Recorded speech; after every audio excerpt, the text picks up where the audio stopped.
what it is, yo.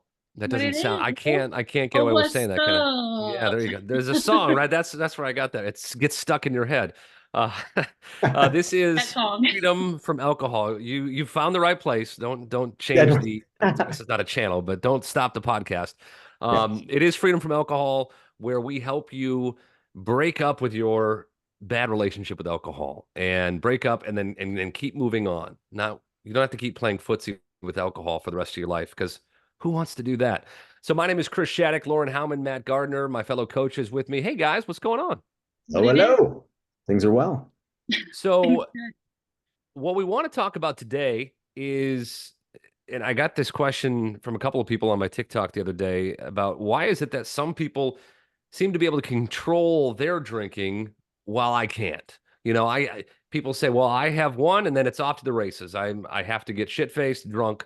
Well, it seems like other people can sip on their drink and it's no problem for them. So let's dive into this a little bit because there's a lot of different angles that are going on here. And the first thing that I want to say is that alcohol is very, very addictive, highly, highly addictive. It is the second most addictive substance in the whole world, only behind heroin. So a lot of people don't realize how addictive of a substance alcohol is. Because I mean, did you guys know that before you stopped No. drinking? Not to that extent, like I imagined it was, but if you were to tell me it was like in the top two, I would be like, yeah, it's actually pretty shocking to hear. Yeah. Right. And No, we were all told that it was addictive, but we were not told that it's actually addictive to for everyone. yeah. If if it catches you at the right moment, right? So none of us picked up a bottle thinking that we would be the ones that got addicted. We were thinking that everybody else, we were all the exception because very rarely did this happen. I feel like that's how it's marketed to us so that we feel safe doing it. Oh, absolutely. Yeah. And it is, I think, the most deceptive drug out there because, it's legal. You see people doing it. It's, oh, hey, this is normal. All right, I can do this. It makes me feel pretty good. I'm not going to get judged like I would if I was doing some other sort of hard illegal drug or something like that. Even though it's right up in there with how addictive it is. And it's deceptive because it's not like you get hooked right away like other drugs. You don't take a drink of alcohol and all of a sudden, boom, you can't live without it. You kind of dabble, you're fine in your 20s, you puke and rally, all that kind of stuff, maybe even in your early 30s, but at some point it crosses that line and you find yourself where it's like, oh, I can't seem to take it or leave it anymore. I'm finding myself going back to it. It's the only thing I'm really looking forward to, the only thing I'm thinking about. It's wrapped up in my mind constantly. And so that's why it's deceptive, right? Because we don't know when that line is going to get crossed. And it happens for so many people. And I will say that while it does seem probably like people are normal drinkers, I hear that all the time. I wish I could be a normal drinker. First of all, anybody who drinks alcohol, I mean, it's poison, right? So it's not like, ooh, I wish I could be that person because they're ingesting poison. You wouldn't say that if they were drinking cyanide or something else like that. So nothing to be jealous of there. I want to really make sure that we make that point that, you know, if you are a person who can have not one drink because one drink will lead to 25, that's okay. Like that is totally okay because that means that you don't want to put poison into your body. And I have some other thoughts on this that I'll come back around to, but I'm curious to know your guys' take on why some people seem to be able to control alcohol while others just can't. I mean, I'll speak from my personal experience. Like for me, I was even thinking as we were kind of getting going with this, like what was it for me?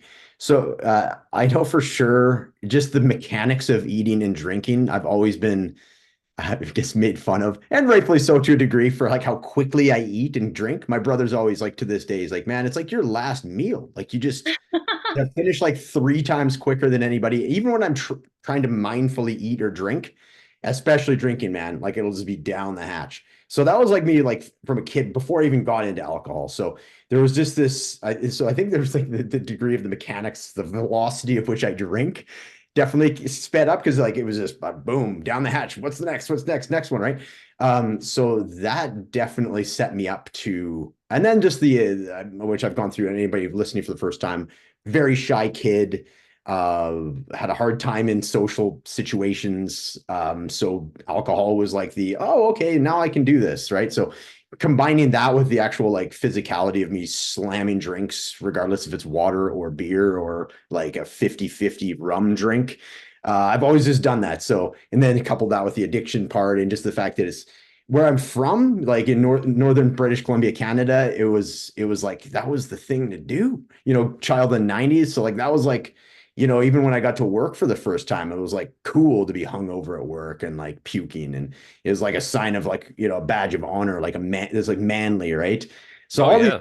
things that showed up and just even the advertising, I always thought it was like it was a cool thing. I became a musician, right? So then obviously that was the rock and roll lifestyle was cool to be like reckless and all that sort of thing. So all of that put together really may be susceptible to just, like last week's podcast, romanticize it and then just really get addicted to it. So, but I was just thinking literally like in the moment, I'm like, man, I've always just drank really quickly. So I don't think that that kind of gave me a leg up on the situation as far as like speeding myself into being one of those people that could not just have one.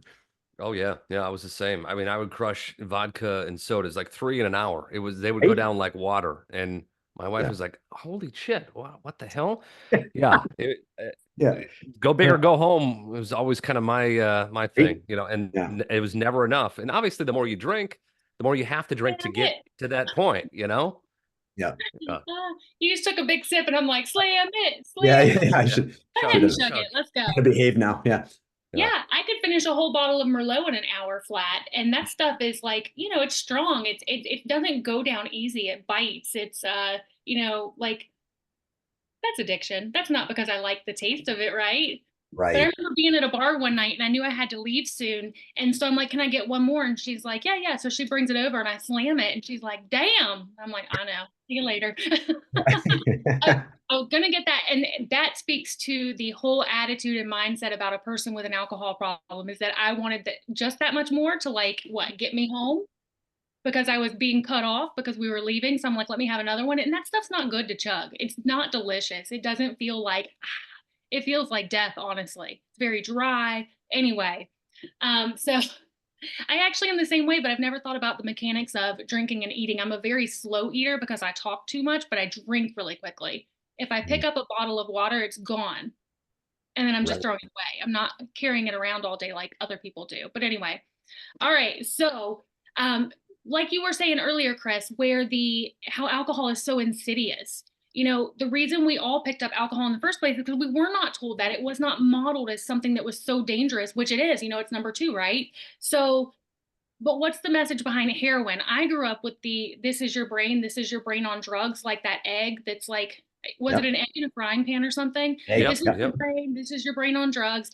And those drugs were coke, crack, heroin.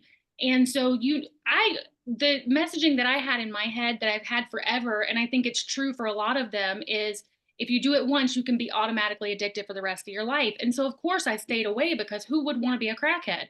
Who would want to volunteer to have a heroin problem? Alcohol, we're told, as long as we're responsible with it, then we won't have a problem, which is false, false, false, Mhm. false. So I just wanted to point that out. I don't think it can be said enough that our advertising and our marketing and the propaganda for alcohol to keep it going, even though we know it's poison and that it is killing a whole lot of people, is that we just don't see it as being this addictive drug. So I wrote down a little analogy for how I see addiction and how you start off over here as that casual drinker, maybe a binge drinker in your teens and 20s, moving along into this person where all of a sudden you can't say no to it and you find yourself stopping at the store even though you promised you weren't going to drink and you just can't go without it now and you're realizing that. I feel like the equation, and I did write it down for you guys, is exposure, frequency, and time equals the addiction slope. And Alan Carr does a beautiful job of talking about like a pitcher plant in his book, The Easy Way to Quit Drinking, where he talks about a slippery slope. This plant is a meat eating plant or flower or something. And the fly will go in and it'll go after the nectar or the honey or whatever it is that they're going to eat. And as they're going down into the plant, they're not realizing there's no way out. They're getting sticky, or the slope is too whatever. I can't remember what the ordeal was, but they didn't realize that as they're walking towards that prize that they were going to get, they were also going into the bottom of a plant that they couldn't get out of, and they were going to get eaten. And he uses that analogy really beautifully for drinking. But another one that I like is Russian roulette. And when you think about exposure, frequency, and time, who is going to end up being a victim of a gunshot wound if we play Russian roulette? It's the person who spends more exposure with that gun. They play the game more frequently. And then over time, what's the odds that they're going to end up being injured by a gun, right? With Russian roulette. The same thing is true with alcohol. So if you've got that person who's like, oh yeah, I barely ever drink, or like, the addict is looking at the person saying, gosh, how can they just take it or leave it? Well, how much are they exposing themselves? Maybe this is the only beer they've had this year, right? Or maybe they only drink like a bottle of wine on a special occasion, or they only have champagne and that's it at a wedding. So they barely drink, so they don't have exposure. They're not doing the frequency, and they're not doing it all the time and over time. I feel like that's the only difference, because if we continue to do it, we continue to go down that slope that we're not aware of. And then suddenly one day we find out that we're at the bottom of the plant, we can't get out, and we actually feel like we need the alcohol and we can't say no to it. Yeah. Yeah, absolutely. I love that description. And it's kind of like you talk about the pickle and the cucumber thing too. That's what I'm thinking of, right? Same Because once thing, damn it. once we become to that the pickle, we can't go back and be a cucumber, So and and it's okay. That's for a long time I struggled with that going, don't tell me I'm a pickle when I want to be a cucumber. Damn it, if I want to be a cucumber, I'm going to do it. But when you realize, like, accept that, no, I'm a pickle. I've gotten past the point where alcohol, the dopamine rush, all that stuff is in my brain. And if I go back to it, I'm going to end up being right back where I was. And I worked too damn hard to get the hell into a pickle. So no, I'm good with Right. being that. And I think people fight that. I know I did that whole philosophy behind, like, well, not me. Um, so it's okay, right? That acceptance part of it. And I just really think too why some people get addicted to it and other people don't is like that this dopamine rush that we get from alcohol is just our choice of dopamine rush that we get. It's the same reason why some people can go and buy a lottery ticket when the Mega Millions is up to $1 billion or whatever, or the Powerball. They buy maybe a few tickets and they lose and they stop. Like, it's no big deal. While other people are stopping at every gas station along the way home, buying scratch off tickets, buying lottery tickets, playing them, going to the casino constantly. That's their dopamine rush, right? It's the person who can't just have a little bit of cake, but they want to eat the whole cake or a whole bag of chips. That's their dopamine rush. And for those of us that alcohol was what worked for us for whatever the reason that we fell into it, that's our go-to. That's our solution. And that's why we keep going back to it, but it's not everybody's solution. And I will say, by the way, that a lot of the people that we may think are quote unquote normal drinkers or have it under control, they might not. It's just that they're not showing it. They're, it's not something that people openly talk about. Like, hey, I got a problem with alcohol. It's there's many people that do suffer in silence and that do have a problem with it, and you just may not know it. Like, I think the statistic was 80% of the Western world drinks, and 80% of those people are technically they have a problem with it. If you look at, like, okay, here's the standard amount of drinks or whatever that is recommended, which, by the way, is now none, isn't it? Don't they say Yeah. now? They used to say Yeah. two for a guy and one for a woman, but now they're like, nope, none of it is good, if I'm not Yeah, mistaken. that's right. Yeah, that's Yeah, pretty recent, but yeah, zero. yeah, yeah. Good And tech. I want to add something on to the dopamine discussion, because the exposure frequency time equals addiction slope that I'm talking about, that I just purely made up. Please don't go and tell all your friends, or do, I don't care. That goes with dopamine as well. So it's the dopamine addiction slope too, because I don't know if you guys ever, towards the end of your drinking, did you ever realize that when you would take that first sip, you would just like melt, relax, feel like a new person? Like, I could feel the dopamine coursing through my veins. Um, Hmm. and I knew it was a problem right then. And it was still a long time before I quit, but I was like, oh shit, there's something about this that's not supposed to feel like that. mhm. And Hmm. I've never heard anybody talk about it that way. But the dopamine follows this same process. So if I buy one ticket one time for the Mega Millions and I don't win, I didn't get a whole lot of dopamine from that, right? But let's say I bought one ticket for the Mega Millions and I won $50. Well, for me, with I'm going to say it, and I don't know if anybody else agrees with it, but I am addicted to dopamine. So I don't think I have an addictive personality, but I have ADHD. I don't have enough dopamine on my own. We're a lot like that, especially drinkers. You deplete your own natural ability to make dopamine. Sorry, I'm going on a tangent here. But so what we do is, so you win the $50 on the Mega Millions ticket and you're like, cool, let me go reinvest this. That's me, because now this is free money. It's not even mine. And I go and buy Yeah. 50 tickets and I only get $20 back out of it. I go spend 20 and now I make 80. That dopamine's going all over the damn place. I'm getting excited because every time I'm doing something, I may have lost, but now I've got 20 bucks. It's still free money. I can go spend it again. And now I'm creating a cycle where I'm getting dopamine hits based on numbers. People do it with shopping. People do it with sex. They do it with porn. They do it with, you can do it with anything. You can do it with video games. Yep. But Yep. the amount of times you're going to expose yourself to the experience of gambling or the experience of getting those hits of dopamine from compulsive shopping is going to tell you, and you're going to notice, am I doing it more frequently? Am I spending more time thinking about it, more time doing this? Am I exposing myself to that, like, because you don't know if you're going to win. Every time you spin the machine, you don't know if you're going to hit a huge jackpot for a quarter or if it's going to be, you lose 50 bucks while you're playing a quarter at a time. So not knowing when the dopamine's going to hit is also another thing that draws people to keep going, keep going, keep going. And so that's how you can find people addicted to gambling. And you're like, how did that happen?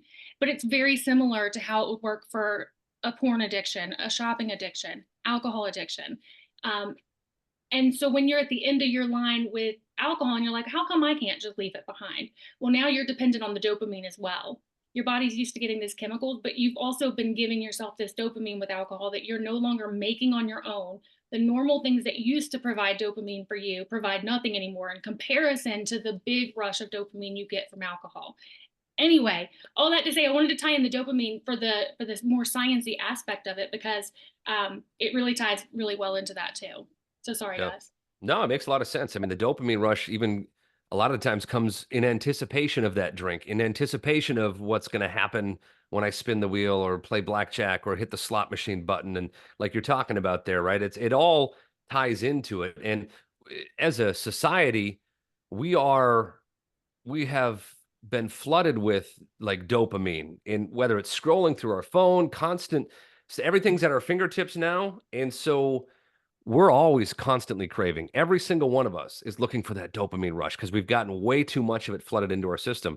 And this is part of the reason why when we stop drinking, we go from a really big high to a crash like that because that dopamine is no longer there and it sucks. We have this big void of dopamine that we used to getting flooded with. And it takes a while to level out. And even after you've been alcohol free for a while, it's still, there's part of our brain that still craves that massive flood, that massive high from it. And if we don't find things that hit it close enough, that's why it brings people back to it a lot of the time. So, I mean, there's a whole sort Hold of on. stuff that we could go down that rabbit hole with. But yeah, I mean, it really is interesting. So whether it is gambling or obviously drinking, if you're listening to this podcast, if it's eating, if it's shopping, whatever the addiction is, that's what's going on. And just like, the person down the street doesn't have a shopping addiction and you may, same thing with alcohol, right? It's just that's the choice. That's the thing that you found that gave you the dopamine that you were looking for, that soothed whatever it is that you were doing. And it's what people use to fit in with other people. We are by nature want to be part of a tribe. And so alcohol is what has been shown to us that glues people together. And so it feels unnatural to not want to be a part of a tribe. And so when we say, well, I want to quit drinking, it's like, well, why are you going away from the tribe? It's this whole thing that we have to battle with our old historic brains. And again, there's a lot more to it, but hopefully this helps you understand. First of all, again, going back to the beginning, if somebody seems like they're a normal drinker, that's okay that you're not a normal quote unquote drinker. You're just not putting poison in your body. Be proud of that. Be okay with the fact that your body doesn't want poison anymore and you can't do it. There's nothing wrong with that. And if you keep that mentality and hopefully this listening to this makes it a little bit more clear, like there's nothing wrong with you because you have one and then it's off to the races. That's how each one of us were, right? That's how we got to where we are now.